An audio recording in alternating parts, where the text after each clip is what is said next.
Hello and thank you for watching the Kempler Design vlog. We're doing a really quick video here on what the DC power supply from Hunter Douglas looks like with the PowerView system.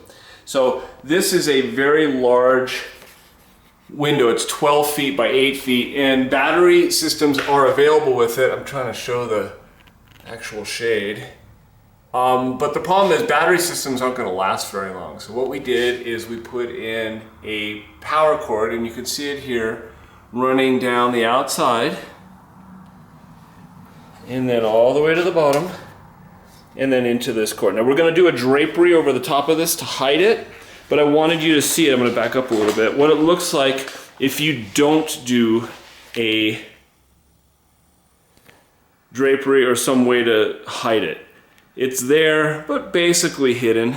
But if you need things really, really clean looking, then potentially you're looking at hardwire as opposed to battery operated with the cord sticking through the wall. So there are a lot of ways and things that you have to look at when you're doing a motorization.